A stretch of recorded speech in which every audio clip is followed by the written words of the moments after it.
Un jour, umunsi umwe nous dirons adieu à tuzobwira tuzosezera inosi être avec le Seigneur. kugira ngo twibanire n'umwami ibihe byose.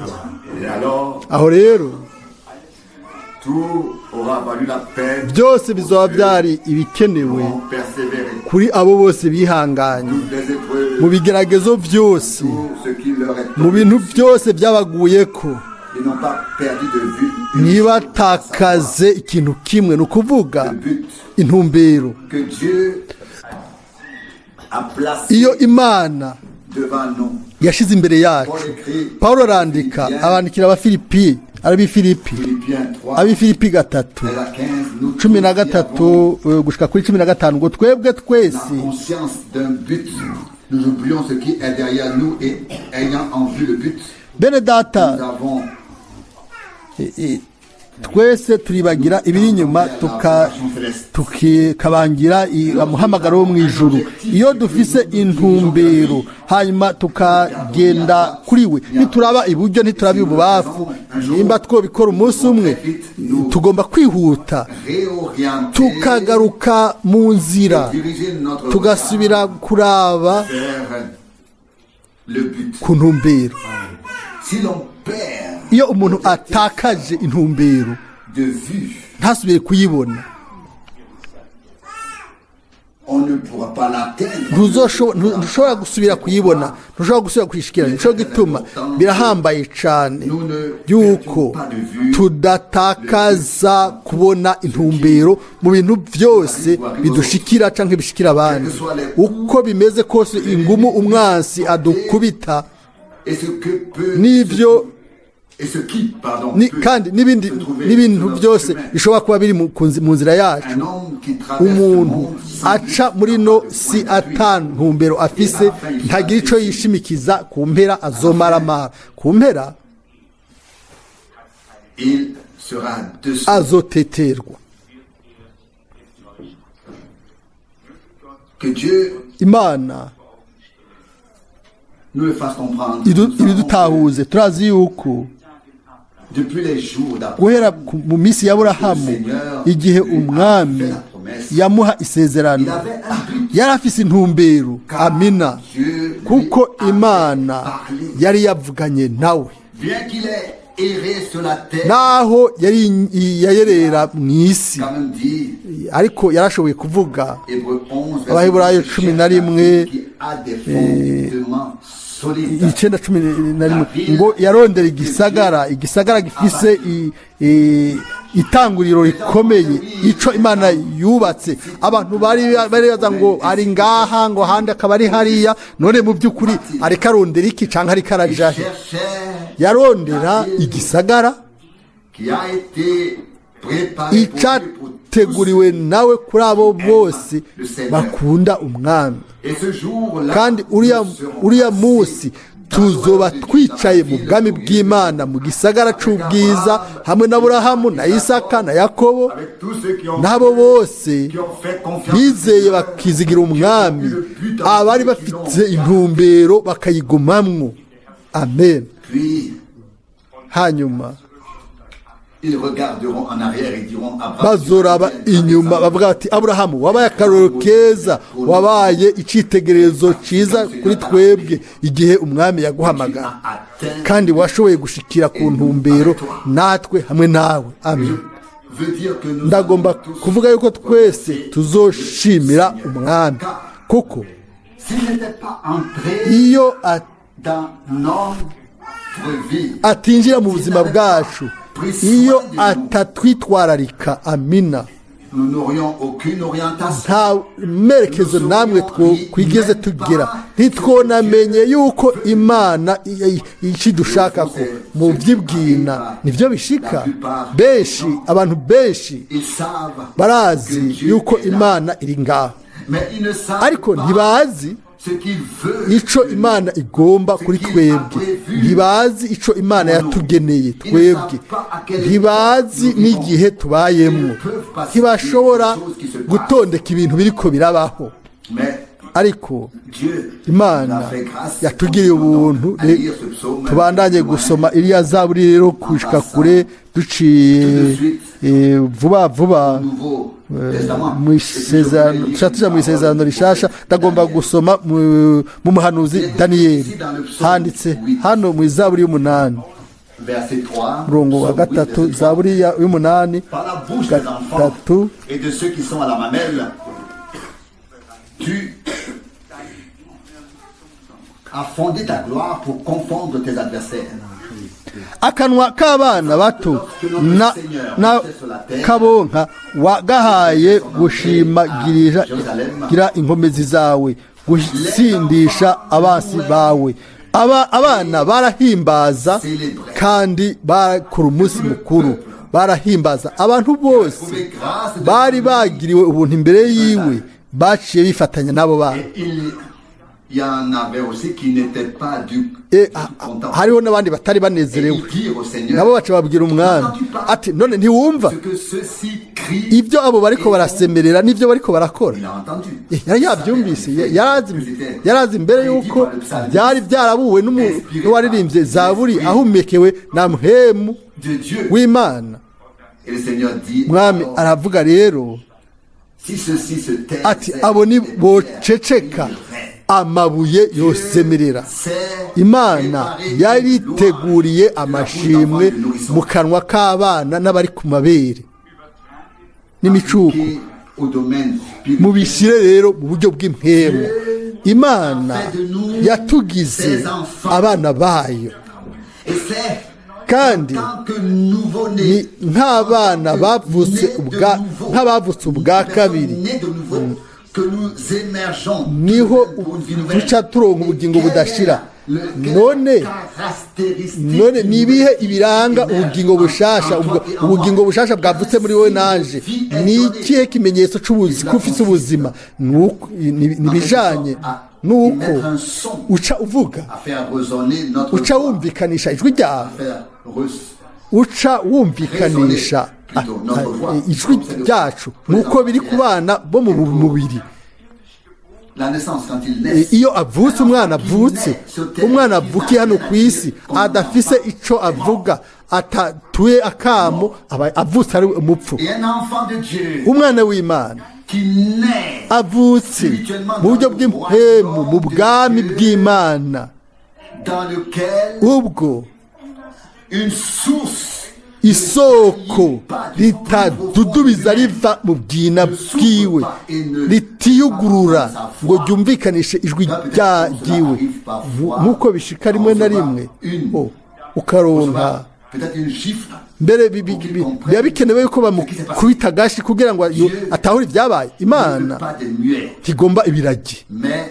des enfants ariko igomba abana qui utilisent leur bakoresha akanwa kabo pour exprimer kugira ngo leur reconnaissance, bavuge mu bibiri mu mitima yabo by'amashimwe remerciement, kubw'amajambo yo gukenguruka no guhimbaza no gusenga amen c'est ce genre de personnes que Dieu veut. imana n'abo bantu igomba igihe dusoma hano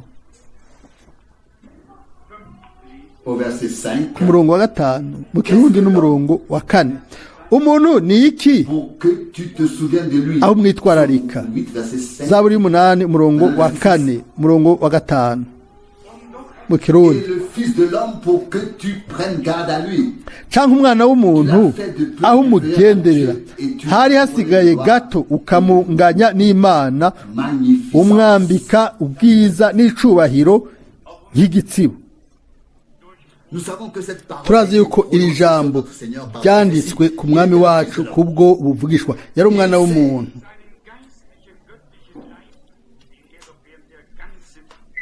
c'est de son corps yari spirituel yari qu'il yambuye avait umuntu pourtant wiwe pendant toute w'impemu la w'imana période de we yari l'Ancien afise Il a kiriya gihe laissé cyose mu derrière lui sa isezerano rya divinité kera yagumije inyuma yiwe ubumana bwiwe yigira umuntu kubw'urukundo yakunze abantu kugira ngo bababazwe kugira ngo apfe Il a pour ainsi dire laissé mbere derrière lui son corps yasize inyuma umubiri immortel udapfa et est venu dans un corps mortel. yaje mu mubiri upfa kugira ngo ashobore kuducungura muri uwo mubiri upfa twebwe abari bagurishijwe ku cyaha mu mubiri upfa atabyizigiro atamana hanyuma Et ensuite, maze hanyuma ce corps mortel umubiri a été upfa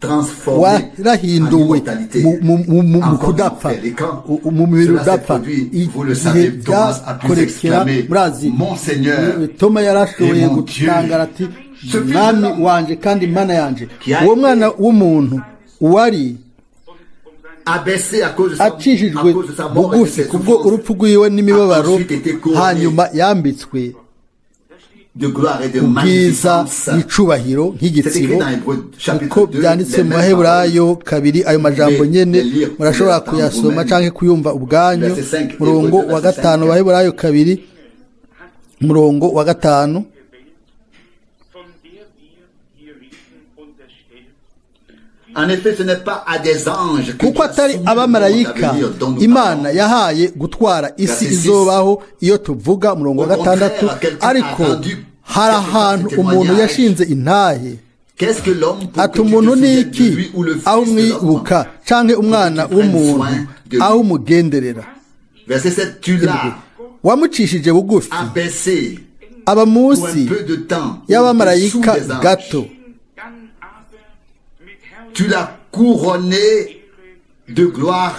wamwambitse ubwiza n'icubahiro nk'igitsibo wamuhaye kugaba ibikorwa by'amaboko Tu as mis yawe toutes choses sous ses pieds. wamuhaye kuganza ibintu En effet, byose en lui soumettant ubishyira toutes choses, munsi y'ibirenge vyiwe Il n'a rien von der Unterwerfung ko imana yamuhaye Laissez kuganza qu'il lui ibintu soit byose soumis. ntaco yishigarije itamuhaye Jusqu'à kukiganza présent, nous ne ariko percevons none pas encore ntiturabona que ibintu tout byose lui biganzwa est nawe soumis. wohl aber Verset 9 umurongo maintenant. w'icenda rero ubu wir für ein Mais celui qui a ariko été abaissé wacishijwe pour un peu bugufi de temps akaba au-dessous des anges, munsi y'abamarayika Jésus, gato niwe yesu nous le tumubona voyons yambitswe couronné de ubwiza gloire et d'honneur n'icubahiro à cause nk'igitsibo de kubw'imibabaro la mort qu'il a y'urupfu soufferte. kugira ngo ubuntu bw'imana utume arogorera car umuntu il wese devait par la urupfu grâce de Dieu goûter la mort pour tous. überall. L'évangile ubutumwa bwiza est partout. buri hose Partout où ahantu nous hose ouvrons la twugurura Bible, bibiliya Dieu Imana nous parle iratuvugisha iratwereka que quelqu'un yuko ari a umuntu souffert yababajwe et est mort arapfa à notre place mu et kibanza qu'il cacu est ressuscité maze arazuka le troisième jour umunsi ugira gatatu pour notre justification kubwo gutsindanishirizwa et qu'il kwacu est ensuite maze hanyuma monté au ciel. yaradugijwe mu ijuru Il reviendra azogaruka avec une grande afise puissance et une ububasha grande gloire. bwinshi cyane n'ubwiza bwinshi Ce qui est merveilleux ikintu ciza dans la lecture des mu Écritures, gusoma des Saintes ivyanditswe Écritures, c'est vyera que nuko l'Ancien et isezerano le rya kera Testament n'isezerano rishasha coïncident byose à bihuza cheveux neza nk'agashatsi ku que kandi Dieu, par la bouche des imana prophètes, iciye mu a buhanuzi prédit des choses pendant yabuye ibintu imyaka amajana n'ibihumbi et qu'elles se sont ensuite maze hanyuma réalisées. byarasohoje Ici, on nous hano dit turabwirwa quelque chose ikintu de restrictif. Verset 8, jusqu'à présent, nous ne recevons, gikomeye nous ne gushika ubu percevons toutefois ntiturabona pas yuko ibintu byose biba munsi y'ibirenge vyiwe Verset 8. umurongo w'umunani abaheburayo Aussi, kabiri est vrai, il y a encore ibi nabyo des nivyo hommes hariho qui abantu règnent sur la terre, baganza ku isi qui gouvernent sur la terre, mais un jour, baganza ku isi ariko cela umunsi umwe sera ivyo manifeste. bizogaragara Pour cela, de lire le chapitre umuntu yosoma 11 de gusa igice l'Apocalypse. cya cumi na rimwe mu byahishuriwe yohana cumi na rimwe byahishuriwe yohana cumi na rimwe raba ibyo tubwirwa ku murongo wa cumi na gatanu 11, verset 15, Apocalypse. byahishuriwe yohana cumi na rimwe Alors le septième ange sonna umurongo de wa la cumi trompette. na gatanu Alors de grandes voix se firent umumarayika w'indwi avuza inzamba mu ijuru humvikana amajwi arenga ati ubwami bw'isi buhindutse ubw'umwami wacu n'ubwa Kristo wiwe Et il régnera kandi azohora ahangamye ibihe bitazoshira toute éternité. azohora ahangamye ibihe bitazoshira murongo wa 16 Ancien b'abakuru 24 bicara ku ntebe zabo imbere y'Imana bikubita hasi bubamye basenga Imana murongo wa 17 baravuga babati turagushimiye mwami Mana ushobora byose qui est, uriho kandi wamyeho parce que tu kuko as pris ta grande wabiriye ububasha bwawe buhambaye ukima à régner. ugatangura kuganza Verset 18, Murongo wa les nations 18. se sont certes, kandi amahanga ararakara araraka est venu uburake bwawe buraza et le temps du jugement igihe cyo gucira kw'amateka abapfuye et de la récompense kirashika n'ico kugerera mw'abasavyi bawe nibo bavugishwa nawe no kugerera abera les petits n'abubaha izina ryawe aboroshe n'abahambaye et de la destruction n'ico pour ceux guhene qui détruisent la terre. Verset 19. n'ico Alors le guhonerezamwa fruit dans le ciel. abonona isi 19 urusengero rw'Imana rwo mu ijuru rurugururwa mu rusengero rwayo habonekamwe isandugu y'isezerano ryayo hakurikira imiravyo n'amajwi Une violente n'imituragaro no gutigita kw'isi n'urubura ruhambaye mbega umunsi ce sera. uzoba umeze Lorsque cette parole, igihe rino jambo rizosohora lorsque tous les igihe ubundi bwami bwose étaient réduits en buzoba bucitse umunyota tous les rois de la terre abami bose bo ku isi fermeront bazokugara la bouche akanwa et tous les souverains aba abahambaye bose nta na kimwe bazoba bafise cyo kuvuga igihe umwami wacu méprisés et uwasuzuguwe uwacishijwe bugufi n'abantu bose igihe azotangura kuganza et toutes les nations amahanga yose verront. azobibona C'est le temps que nous attendons. icyo nicyo gihe turindiriye murazi yuko handitswe hano ngo igihe rero kizoba cyashitse kuri bose Pour les prophètes ku bahanuzi et pour tous ceux qui n'abo bose aimaient le Seigneur, bakunze umwami amina aboroshe les grands. n'abahambaye Ce sera azoba notre temps. ari igihe cyacu niko byanditswe hano Au verset umurongo wa 18, 18 il est vrai que les nations se sont mises. kandi amahanga ararakara Ta colère est uburake venue. bwawe buraza Et le temps du jugement igihe cyo gucira kw'amateka abapfuye et kirashira de la récompense n'ico pour tes kugerera serviteurs, mw'abasavyi les bawe nibo bavugishwa nawe et pour les no kugerera abera n'abubaha izina ryawe amen la récompense impera seulement pour ntiza gusa ku bakozi no ku bahanuzi bavugishwa n'Imana ariko iza kuri abo bose bubashe la parole que Dieu a ijambo Imana yavugiye mu bahanuzi bayo abavugishwa nayo craint le nom du Seigneur. abubashe izina ry'umwami Pour eux aussi vient la récompense. Et à l'époque, kakira avait déjà dit, izina ryiwe umwami wacu nawe kiriya gihe yari yamaze kuvuga ngo uwakira umuhanuzi akamwakira kuko ari uvugishwa n'Imana kuko yiswe uvugishwa n'Imana azoronka impera y'umuhanuzi uko rero niko Imana izoba igororotse mu byo ikora qu'il l'a toujours été. nk'uko yamye ibiri mu byo yakoze Nous ne pouvons pas ntidushobora entrer doctrinalement dans les kwinjira mu détails ido n'ido mu buryo bw'inyigisho ntituri hano ku bw'ibyo muri kino gitondo ariko iyo turavye mu buryo rusange on résume ce qui sera à la tuvuga fin mu ncamake ibizoba biri ku mpera cet âge. ya runo rungano Tous les royaumes bwami bwose de la terre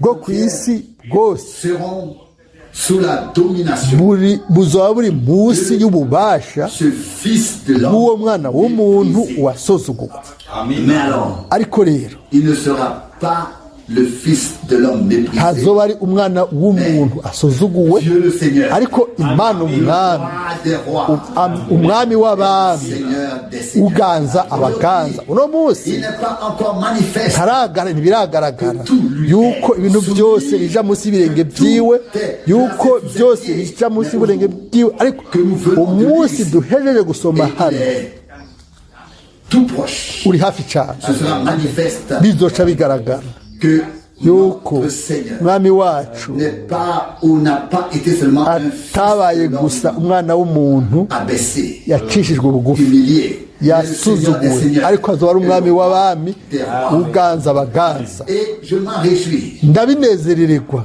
Il a uko biri kose pris sur lui yishize byose kuri et we, est descendu yaramanutse jusqu'à nous. gushika aho turi. Dieu lui-même Mana ubwayo est fait homme. yarigize umuntu, Emmanuel. Emmanuel, Dieu Imana avec nous. hamwe natwe. Et vous savez, murazi la divinité, ubumana, les gens abantu primitifs abantu ba kera comprennent peut-être mieux que les gens kumbure très babitahura cyane gusumba abantu bize cyane. Muri Afurika Un chef de tribu était très umukuru et le missionnaire arrive et dit nous allons w'ubwoko yaragwaye cyane, umumisiyoneri araza avuga ati turaza gusenga, ati nawe aramubwira ati Imana irarungika umwana wayo aragukiza, avuga ati oya ati jewe ni jewe mukuru, oya ntarungika umwana we kuri jewe, naze wenyene ubwiwe. Et c'est ainsi kandi uko niko biri mu mwana, yaraje wenyine ubwiwe, Imana yihishuye mu buryo bw'umuntu, data yihishuye mu mwana. Izina ryiwe ni iry'igitangaza, ni umwami w'amahoro. Ubu butware bwiwe buzoba buri ku bitugu byiwe, ntibuzogira impera ku ntebe ya Dawidi. Yesaya 9:5. aya majambo yose ni meza, ariko nubwo biri uko abantu benshi ntibashobora kubyemera. Imana yarigabuye ahantu hamwe ho mu ijuru n'ahandi ho ku isi, kugira ngo yishobore kumvikanisha ijuru n'isi yonyine ubwayo hamwe n'abantu. Ivyo byagomba gukoreka mu mubiri w'inyama hano ku isi, kuko ntidushobora kuduga ku Mana, yo niyo yateza kumanuka kuri twebwe imbere y'uko tuduga kuri yo. Ni si ikintu cyo guharirako, ariko ni icigwa tugomba guhishurirwa na mpemu. Kubwo urupfu rwiwe yategerezwa gucishwa bugufi munsi y'abamarayika. Mumarayika ntashobora gupfa, kandi uko gucishwa bugufi nuko yaje muri uno mubiri uciye bugufi, kandi byose byagomba gukorwa nawe. Uwagomba kumucira kuko yaramucirako, uwagomba kumwita Belizebuli yarabikoze, byose yarabyihanganiye. Baramukubita,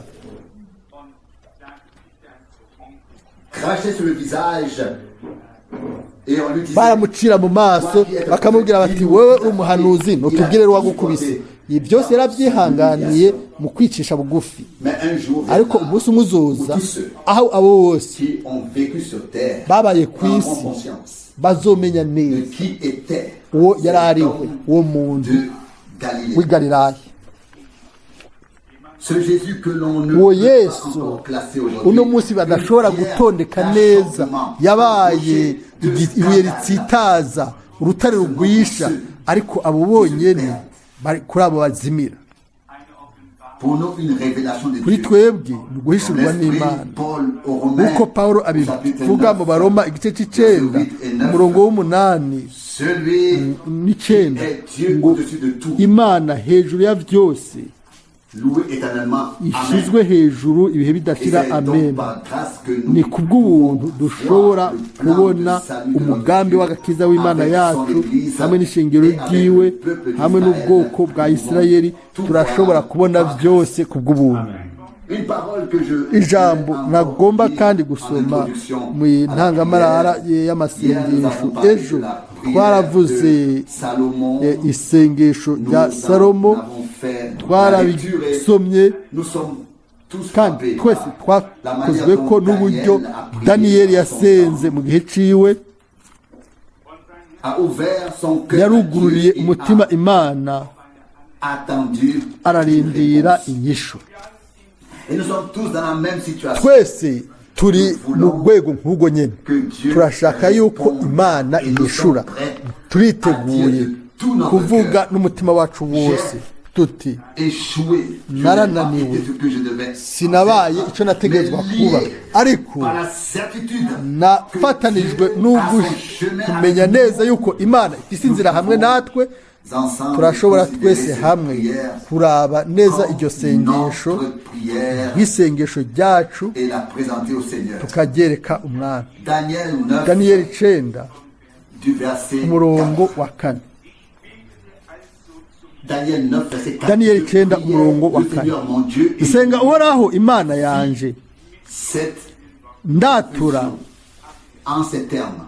ndatura nti bwirukiro mana nkuru Dieu grand et y'igitinyiro redoutable, toi qui wewe mana ushitsa isezerano ukagira imbabazi abakunda bakitondera ibyagezwe byawe umurongo wa 5 nous avons péché, twaracumuye nous avons commis l'iniquité, twaragabitanije nous avons été twakoze nabi et désobéissants. twaragararije Nous sommes écartés de tes commandements. twaratambatanye tuva ku mateka washinze no ku byo wageze Verset 6. umurongo wa Nous n'avons 6 pas non plus écouté tes serviteurs, les prophètes. ntitwumviye abasabyi bawe ari bo bavugishwa nawe bavuga mu izina ryawe babarira abami bacu n'abaganwa bacu n'abasokuru bacu n'abantu bose De bo ton mu côté, gihugu Seigneur, il y a la bwirukiro justice, ukugororoka ni ukwawe mais d'une autre. ariko twebwe tweho mu maso hacu hasigaye hamaramazwa n'isoni nk'uko bimeze muri iyi minsi ku bagabo b'i Buyuda no ku baba i Yerusalemu no ku Bisirayeli bose À ceux qui sont près, abari à ceux hafi qui sont loin, n'abari kure dans tous les pays, basanzaye mu bihugu byose wabirukanyemo kuko de l'infidélité bagu- dont ils se sont kuko bagusohoye rendus coupables envers toi. Arrêtons-nous ici un instant. Le prophète duhagarare hano dit au Seigneur akanya umuhanuzi abwira umwami garde yuko son alliance, sa agumya grâce et sa isezerano fidélité. n'ubuntu n'ubwizigirwa Pour ceux qui kuri s'attachent abo bose à lui. bamugumako Je veux dire ndagomba que kuvuga même à l'époque mbere ko na kiriya où gihe les gens ne suivent aho pas abantu entièrement la voie de Dieu, batakurikira mais mu buryo gardent bwuzuye entièrement inzira la parole z'imana dans ariko leur cœur. bakagumya Dieu les ijambo rappellera ry'imana mu sur le mitima chemin yabo imana yabasubiza qui les mu mènera nzira au but. akabashikana mu ntumbero ne se imana contente pas nti- de commencer, il achève. ntiyitwararikana gutangura oya no guheraheza iraheraheza irashikana ku ntumbero yamenye impera imbere y'uko intango ibaho yashize ibintu byose mu bibazo bizoba biriho muri ino nzira kandi yatanze ubuntu bwayo kuri abo bagumya isezerano ryayo bakayikunda bakagumya ibyo yihanikirije icyo cyari ikintu cya mbere uwo muntu w'imana yavuze ubwizigirwa bw'imana mu bihe byose no mu mwanya wose nk'uko bivugwa hano ngo yaba abari kure n'abari hagufi ngo abashwiragijwe mu bihugu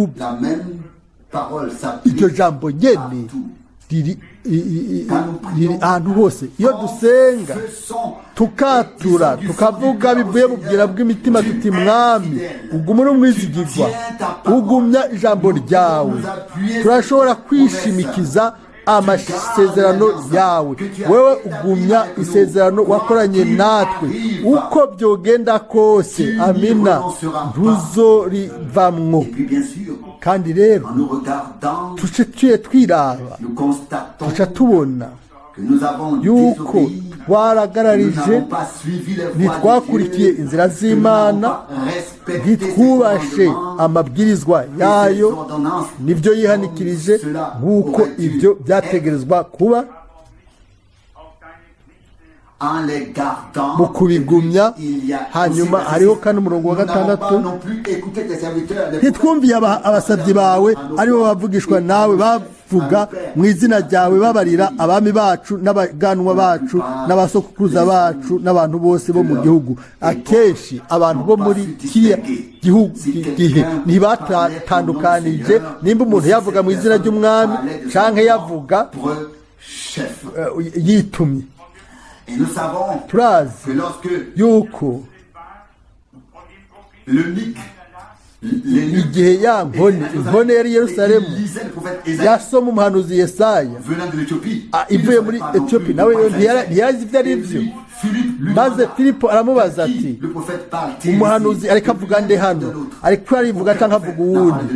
Nta muhanuzi n'umwe yigeze yivuga ubwiwe. Nibyo tugomba gushimika ko hano bose barashinga intahe bahuje, bose uwagomba kuza azocishwa bugufi munsi y'abamarayika, hanyuma akinjira muri uno mubiri upfa kugira ngo aducungure. Aleluya. Hano tout nous est dit. byose turabibwiwe. Du côté divin, uruhande rw'Imana hariho ukugororoka n'ubwizigirwa, ku rundi ruhande rwacu hari kugabitanya no kutizigirwa. Ariko nubwo biri uko turashobora kugaruka ku Mana, kuko twaratahuye yuko Imana yatuvugishije muri no minsi. Ariko uwo atumva agaca iruhande, Imana nayo izoca iruhande yiwe. Ni ikintu cy'icegeranyo dushobora gukora guhera uno munsi tutibwiye yuko twe turi abacamanza.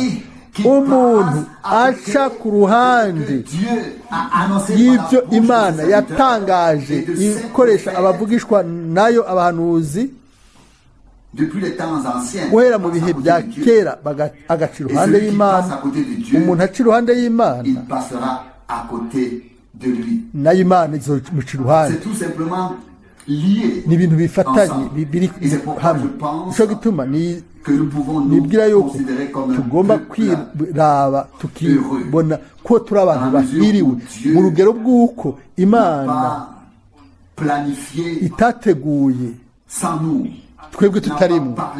Ntiyavuze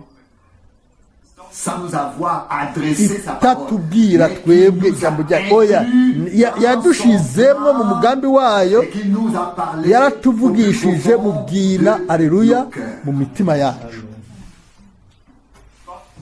Imana muri Kristo, Kristo nawe muri twebwe ibyizigiro by'ubwiza.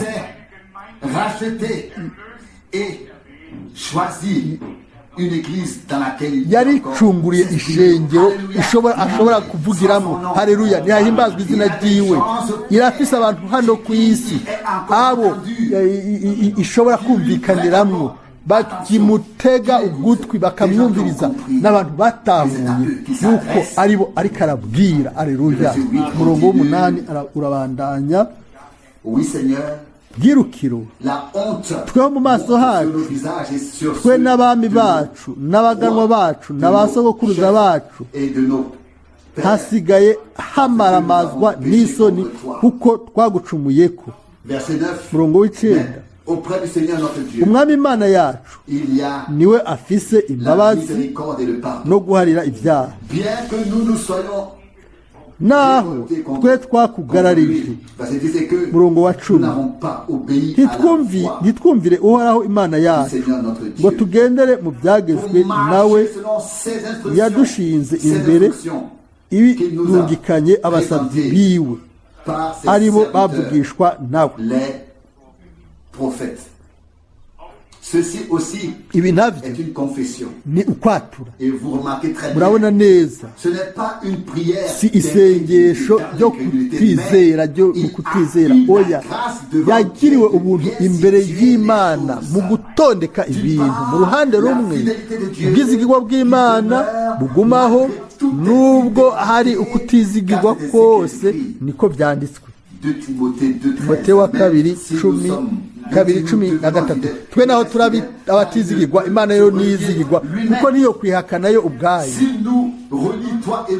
Twe twihakana oya twe turi abahungu we ntitwihakana turi abahungu n'abakobwa b'Imana. Twe turi icyavuye mu gucungura. Iyo atagomba kumenya abacunguwe yategerezwa kuza agakuraho icyo gucungura, ariko ibyo ntibishoboka. Hano turabona inzira ngo mwami twabaye abanyabyaha, abami bacu abasogokuza twese twaragararije umurongo w'icenda, ariko imbere kuri wewe imbere yawe Mana yacu hari imbabazi no guharira ibyaha, naho twebwe naho twamugararije twakoze ibitandukanye nk'abantu, umuntu atugararije atagomba ikintu na kimwe kuri twebwe, atagomba no kutwumva, tuca tumureka akagenda. Ariko Imana yo ntitureka ngo tugende, yakoze byinshi ku bwacu kugira ngo idukwegere kuri yo itwuzuze nayo. Izotureka ngo tugwe, ariko igitandukanye izotubwira n'ubundi bubasha bwinshi ishire mu mutima wacu, itubwira ati iminsi yose narabakunze, narabacunguye, narabahamagaye mu mazina yanyu murabanje. Tumenye rero kamere k'isengesho mwami, uri umwizigirwa, uri Imana yacu, wuzuye imbabazi, uri umutunzi mu buntu bwawe. Twe twaragararije, twabaye abagarariji. Hano aravuga ku murongo wa 10, ntitwumviye ijwi ry'Imana yacu ngo tugendere mu burongozi bwiwe ubwo yaduhaye acishije ku bakozi biwe abavugishwa nawe. Ukwatura uko umuntu agira ubuntu n'Imana wenyine yovuga ku minwa yiwe. Ndagomba kuvuga ko ata muntu n'umwe ariho acumura iyo akora ukwatura ku minwa wiwe mu buryo bw'ukuri mu mutima, ariko ntitwategerezwa kurangiza tubona aho twananiwe n'ingene twananiwe, oya ni ukurangiza tubona yuko imbere y'Imana hari imbabazi, hari ubuntu, hari no guharira ibyaha. Imana itugarukane mu nzira yaciwe kugira ngo dushobore gushikira intumbero. Aleluya. Salomo uko twabibonye ejo yari yakoze byose bihuye n'ijambo ry'umwami yabwiye Dawidi byose. Igihe yaheraheza byose, urushengero uhagaze, umwe wese agafatamo ikibanza, yashoboye kurambura amaboko arayugurura imbere y'Imana yonyine ububasha bwose, maze inyishu iramanuka. Inkingi y'ubwiza bw'Imana irunama yuzura inzu yose. Haleluya. Mu Ngoma za 2:7. Twebwe nk'abantu abumvise ijwi ry'Imana turashobora kubivuga mu buryo butomoye, ndibaza yuko umwe wese abitahura. Twebwe abumvise ijwi ry'Imana muri no minsi turashobora kumugarukako nk'uko turi, nk'uko ubwoko bwa Isirayeli bwashoboye kuva i Babuloni igihe parole ijambo de Dieu, ry'Imana autrefois, kera leur a été transmise bari barishikirijwe par la bouche des mu- prophètes. biciye ku kanwa k'abavugishwa n'Imana, Les harpes baratoye inanga des murs et sont repartis hanyuma vers la terre promise, basubira mu gihugu c'isezerano, posant à nouveau leurs pieds sur le sol basubira béni, gukandagira ku isi yahezagiwe, sur le lieu que Dieu basubira leur avait guhonyanga aho Imana yari yarabasezeranye. Nous Bakundwa, retournons natwe spirituellement mu buryo bw'impwemu en tant qu'Église, bw'ishengero turiko turagaruka, atari ahantu aho ariho hose, oya où hahandi l'Église aho ishengero rya mbere ryari riri, amina ku ntanga. Haleluya! Imana yarasezeranye de tout restaurer, de tout kuzogarukana rétablir ibintu et de byose, tout remettre en place. bizosubira gushira byose mu kibanza. Bizoba bitandukanye cyane n'ivyo twebwe twibaza. Et ce qui était grave Ibikomeye lors de la première venue ni du igihe Seigneur, c'ukuza kwa mbere k'umwami, c'est que tout le monde nuko abantu bose b'abanyamadini avait ses propres bari idées bafise ivyumviro vyabo mu buryo umugambi w'Imana wagomba et de kugenda. ce fait, Ku bw'ivyo ntibabonye igikorwa de Dieu kigifatika c'Imana no gusohora des promesses. kw'amasezerano. Dieu Imana a pris yafashe des gens abantu qui n'avaient pas de préjugés, ata kintu bari bafise mu mitima yabo, bari bibumbiye ikintu, batari bazi ibi by'Imana yagomba gukora byose. Yafashe abanyabyaha, abatoza kori n'abandi batoza kori, arababwira ati nimunkurikire. Yashobora kubabwira ibyo bari bakeneye kumenya, yarashobora kubigisha, ariko hamwe n'abandi bose yari kugira ingorane. Bari buzuye ibintu byose binyuranye, bari batabaguritse imbere, bari badahuje n'Imana. Kubwo rero iyo ntambara y'imbere ntibari kwigera bumva banezerewe ibyo yari afise byo kubabwira. Ikintu ca mbere co gukora ubwa mbere ni ukumenya mbega ninde ariko aratubwira, imbere yo gushobora no gutega ugutwi mu buryo budasanzwe. Iyo umuntu yakize ubuhumyi bwiwe, umwami akamuha amategeko, ikibazo cyabaje ngo mbega ari he ndagomba kumukorera. Mwami aravuga ati jewe ndiko ndakuvugisha. Mbega byari iki? Umutima wiwe byaciye bitangura kukwaka. Yarazi, yashobora kuvuga ati ibyo abandi baca urubanza kuri uwo muntu je ntibindaba, ibyo je ntibindaje ishinga. Ikintu nzi nuko nari impumyi, ubu nkaba mbona. Iyo mpumyi yari yatahuye yuko yari yatahuye uwo bari bahuye, uwari yavuganye nawe wari yamukijije. Niko bigomba kumera no kuri twebwe. Daniyeli avuga gutyo ati ubwoko, abami, abakuru, twebwe twese ntitwumviye ijambo ry'abakozi b'Imana, abahanuzi. Twabaye abagararije, twaragararije. Igihambaye muri ino minsi nuko dutahura mbega ninde ariko aratuvugisha. Nka Mose, nka Yosuwa hanyuma, natwe dukura ibirato byacu tukavuga tuti aho Imana iriko iratubwirira n'ahantu hera, twe turi iki kugira ngo Imana ice bugufi ize kutubwira gutyo n'ijambo ryayo na mpwemu wayo. Amina. Umuntu aca iruhande y'aya majambo y'Imana azotegerezwa guca. Imana nayo izoca ica uruhande yiwe. Ni ibintu bibabaje, ariko tubona yuko Imana izokwakira n'umunezero no gutwengatwenga n'amaboko abantu bose.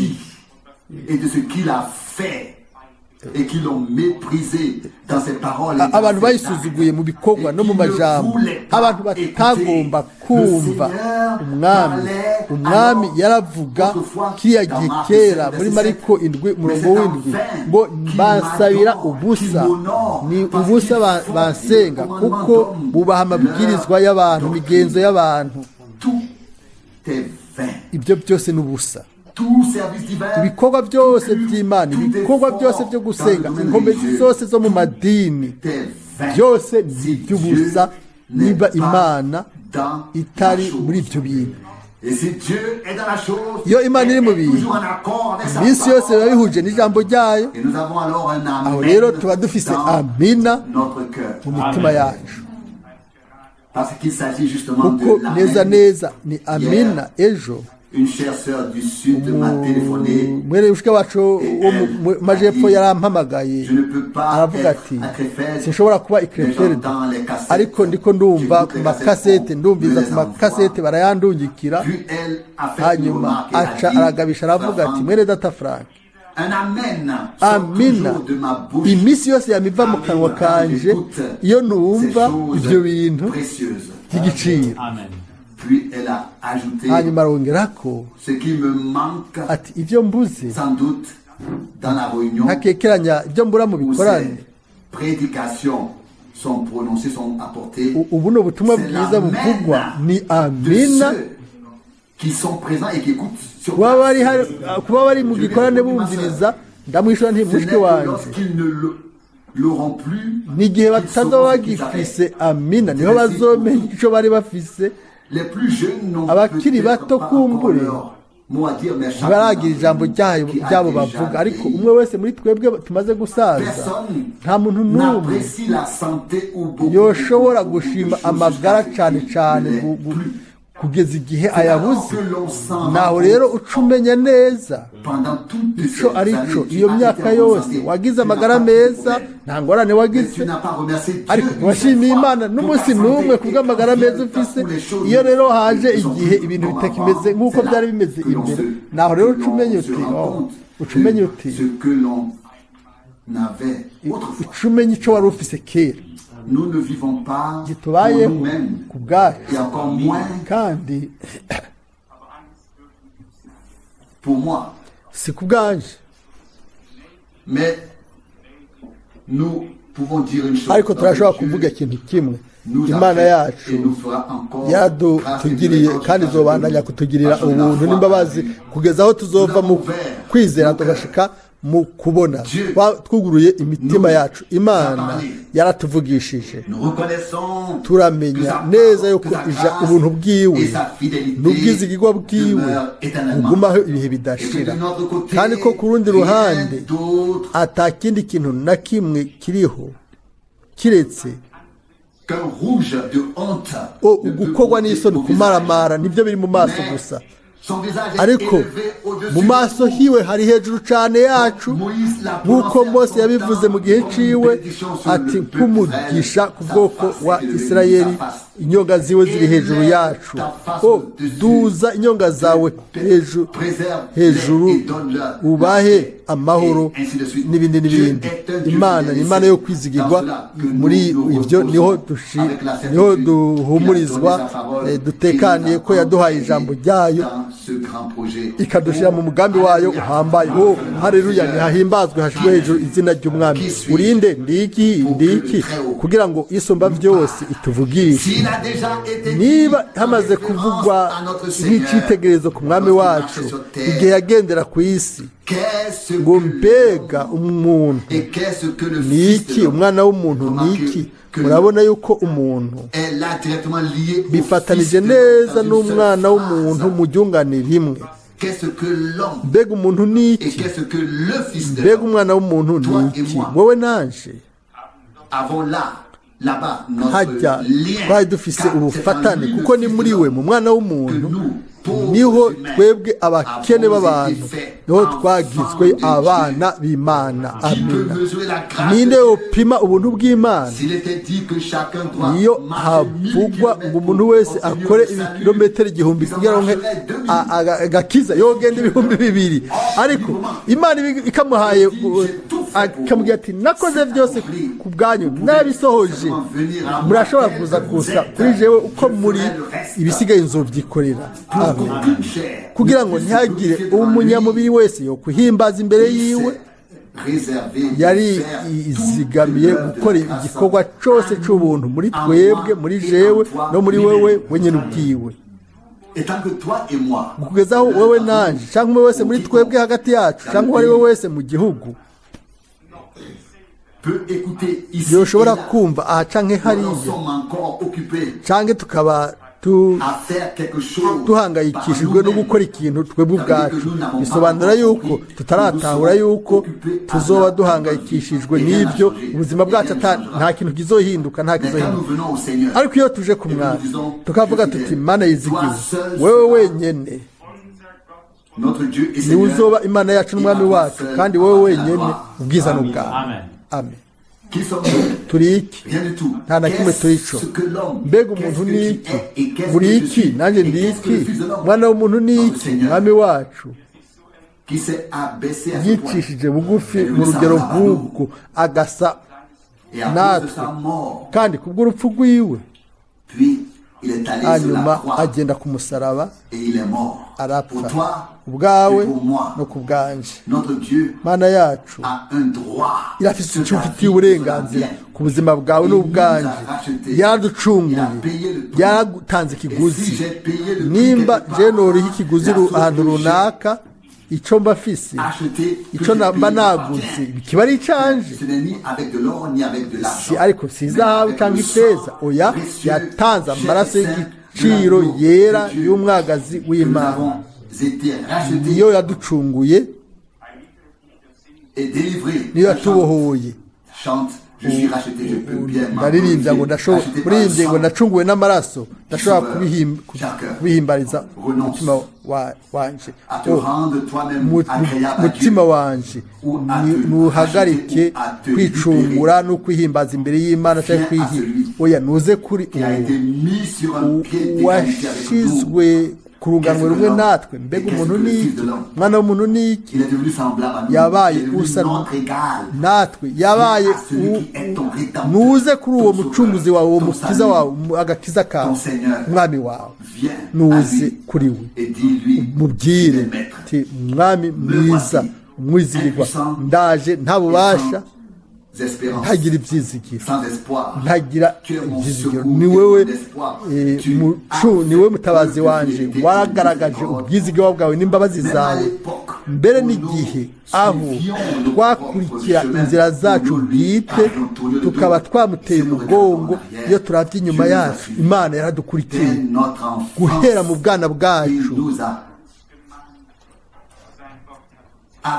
yaratugabishije iratugarukana ijambo ryayo riratuzana yagaragaje ubwizigirwa ntashobora kwihakana ubwiwe tuza kuri we tukavuga tuti twakoze bibi ntitwumviye amajambo y'abakozi bawe n'abahanuzi ntitwumviye ntitwagendeye mu nzira zawe ariko wowe o mana uguma uri umwizigirwa mu bihe byose mu bihe byose turashobora ukundi gusha kukwizigira nicyo dushaka gukora muri kino gitondo duhe ukwizigira kutagira imbibe umwami wacu tumubwire tuti o mana wewe waduhamagaye n'ijambo ryawe wewe watuvugishije mu ijambo ryawe ukazana muri twebwe ibyizigiro bizima kubw'ijambo ryawe bifatiye ku masezerano ayo wakoze ehe turi imbere yawe ntituje kubera hari umuntu yadusezeraniye ikintu runaka oya tuje kuko amasezerano y'imana y'ino minsi ya nyuma twayahawe imana yonyine ubwayo kubw'ijambo ryayo yashize muri twebwe ukurindira yashize muri twebwe ibyizigiro inyota ibyizigiro atari twebwe ubwacu oya hamwe n'ijambo ryiwe nicyo gituma azohaza iyo nyota yose azotanga byose azosohoza byose a promis. ibyo yasezeranye Sa parole ijambo ne ryiwe reviendra pas ntirizomugarukako avide, ubusa sans effet, mais ataco elle rikoze accomplira ariko pourquoi rizosohora il l'a envoyé. igituma Le résultat yarirungitse à la ikizovamwo fin ku mpera du y'ibihe temps by'ubuntu sera une église azoba ari sans ishengero tache ritagira et umunkanyari sans létat, ritagira rachetée, umunkanyari n'amarabaga purifiée, ryacunguwe ryogejwe sanctifiée, ryejejwe transformée, ryahinduwe changée ryahinduwe à mu ishusho l'image du Seigneur. y'umwami Il amina est devenu ce que yabaye ico twe turi fait que nous puissions kugira ngo devenir natwe dushobore ce qu'il kuba est. ducike ico ari Ce que nous serons un ico jour tuzoba n'a pas umunsi encore umwe été manifesté. ntikiragaragara Mais quand cela ariko sera igihe manifesté, ibyo bizogaragara alors nous aho serons rero semblables tuzosha à lui. dusa nawe Que Dieu imana place ceci très, ishire très ibi profondément en nous. mu byina muri Où twebwe se situait toute l'affaire. none ibintu byose twobishirahe twe twabaye abatizigirwa twarakikamye twumvise abahanuzi bawe n'abakozi bawe n'ibindi n'ibindi ariko none ubu ibintu byarahindutse ubu noneho bari bamaze kumva bari ngaho imana yagomba yuko baba ndizera yuko dushobora kuvuga ibintu nk'ibyo imana basi yaratugarukanye nubwo byose bitaraba nk'uko bitegerezwa kumera amina ariko turabandanya intambwe ku yindi imana yacu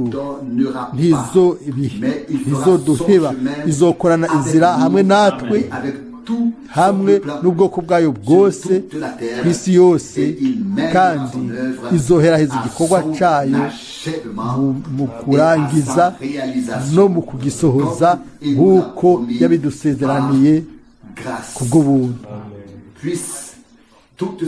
aya majambo yose ashobore kudukomeza mu kwizera amina mu by'ukuri ni hamwe n'ibyizigiro bishasha n'ukwizigira imana gushasha uno munsi niho tugomba kumushimira n'umutima wose kuko twumvise amajambo y'abahanuzi biwe idoni mu ubuhanuzi bwose bwazanywe mu ncamake muri ino minsi yacu harahiriwe umuntu afise ego mu mutima wiwe ku byo imana yavuze byose kandi afise amina ishobora kuba yemewe muri twebwe imbere y'imana hamwe n'amajambo yayo uko niko umwami azoheraheza mu buryo bw'ubwiza umukuku w'abacunguwe n'amaraso bari munsi y'ijambo ryiwe na mpemu wiwe kubw'umunsi w'ubwiza wo kugaruka umwami wacu Yesu Kristo. Ni ubushizi bw'amazi yuko atamuntu n'umwe ashobora kunyaka kubera iki nabihawe hano muri ano majambo y'Imana atari nk'ikintu kimwe oya n'amasezerano menshi. Mana yacu iguma ku masezerano, ijuru n'isi, ijuru rizomanuka imbere y'uko ijambo ryayo rimbesha. Imana ishire ibyo byose mu mitima yacu, itugire abashima, ntitugume turi abatizera imbere yiwe, ariko tumwizigire tuvuge tuti mwami warasezeranye turabyizera yuko uzobisohoza. Udufate udushire mu mugambi wawe, muri gahunda yawe iyo ufite ku bwoko bwawe ubu mu gihe cy'iherezo. Turashaka kugira ngo umugabane yahimbazwe yashigwe hejuru izina ry'umwami. Amen. Turahaguruka dushimire umwami. Data wo mu ijuru, n'umutima wacu wose turagushimiye twese hamwe kubwo ijambo ryawe ryahishuwe. O mwami, turi iki pour que tu kugira ngo nous aies donné l'intelligence ushobore kuba waduhaye et la ubwenge vue no d'ensemble kubona byose muri de rusange tes plans. mu mugambi wawe Comme Moïse l'a nk'uko mose prié, yashoboye si gusenga j'ai trouvé grâce ati à nimba tes nagiriwe yeux, ubuntu imbere y'amaso fais-moi yawe connaître numenyeshe tes voies. inzira zawe amen Ô Seigneur, o mwami nous venons ensemble à tuje toi twese hamwe kuri wewe en tant que ta troupe nk'umutuku rachetée par wawe le sang, wacunguwe en n'amaraso tant que personne nk'abantu que tu as abo abordé, washoboye que tu kuza as sauvé, ko abo wakijije à qui tu as abo fait grâce. wagiriye ubuntu Et nous voulons turashaka te remercier, kugushimira amina Seigneur, mwami fidèle. mucunguzi mwizigirwa accepte-nous, weme utwemere conduis-nous turongore dans ta parole Ijambo ryawe. et dans ta volonté. no mu kugomba kwawe Donne-nous un uduhe cœur umutima obéissant wumvira et un esprit nta volontaire muhemu agomba faire ce gukora que tu nous ivyo demandes. udusavye amina Ta venue kuza est kwawe proche. kuri hafi Ô Seigneur, o mwami et nous t'en prions. turagusavye Prépare, utegure byose ubwoko bwawe bwose Seigneur, mwami fais quelque chose ukora ikintu parmi runaka les tiens. mu bawe À quoi nous puissions reconnaître mbega twomenya que tu es gute au milieu de nous. yuko uri hagati yacu Seigneur, mwami à l'époque, ce n'était plus kiriya les gihe miracles et les ntibyari prodiges, ibimenyetso mais n'ibitangaza la fraction du ariko pain. kwari kumanyagura Seigneur, imitsima kiriya gihe Fais tout mwami ukore ce byose qui te plaît, ibiguhimbara mais rends pour nous le pain de vie. ariko kuri twebwe utumanyagurire umukate w'ubuzima uduhe ijambo ryawe mu bihe byose Comme nous amen prions, nk'uko dusenga donne-nous aujourd'hui notre duhe uno pain munsi de umukate ce jour. wacu Seigneur, byo kurya Nous byawe avons mwami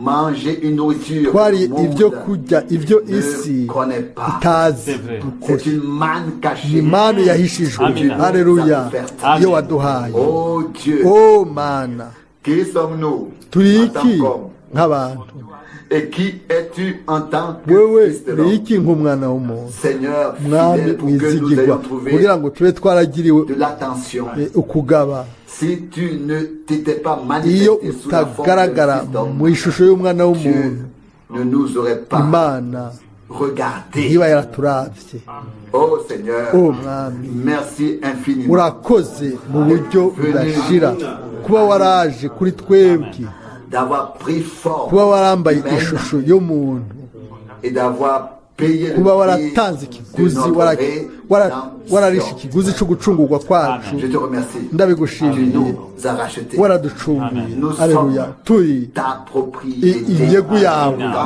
muri bino bihe no mu bihe Oh bidashira Seigneur, o mwami si tu le pouvais, yaba tu wabishobora donnerais la réponse à tous ceux wohaye qui invoquent ton nom. inyishu y'umuntu wese yambaza izina ryawe En vérité, je te le kuri dis, ngo ni ukuri n'ukuri ndabikubwira uno munsi nyine uzoba uri kumwe nanje muri paradizo Seigneur, mwami nous avons été replacés natwe twashizwe twajanywe mu bwami bw'imana nuduhe ukwizera aleluya twature yuko uri ukuri kandi umwizigirwa ko ugumya ubuntu n'imbabazi kuri abo bose bagumya isezerano hamwe nawe aleluya mana yizigiwe nous ne pouvons pas le ntidushobora faire par kubikora nous-mêmes, ubwacu car nous avons kuko manqué. twarabuze Mais tu es resté fidèle. we wagumye uri umwizigirwa Je te remercie. ndabigushimiye Seigneur, mwami je sais ndazi que mon sauveur yuko umucunguzi wanje ari muzima Alléluia. haleluya Oh Dieu, o mana ta présence ukuba hano kwawe remplit cette salle. kuzuye kino cumba Ta parole ijambo ryawe est puissante n'iry'ububasha aleluya mpemu wawe arimwo arakora parmi la troupe. hagati y'umukuku w'abacunguwe n'amaraso mwami mwizigirwa ndabigushimiye Pour ce que tu as fait kubwo jusqu'à ibyo présent. wakoze gushika kuri kino gihe n'ibyo byose uzokora hanyuma uzi abo bose Qui aspire à abifuza abafise inyota faire une nouvelle yo expérience gukora umwimenyerezo avec toi. mushasha hamwe nawe Seigneur, fais que mwami cela kora kugira ngo ivyo arrive bidushikire aussi réel que mu cela puisse buryo l'être. bugaragara bishoboka Oh o Dieu. mana Je te remercie ndagushimiye pour ta fidélité. kubw'ubwizigwa bwawe Alléluia. Haleluya. Amen. Amen.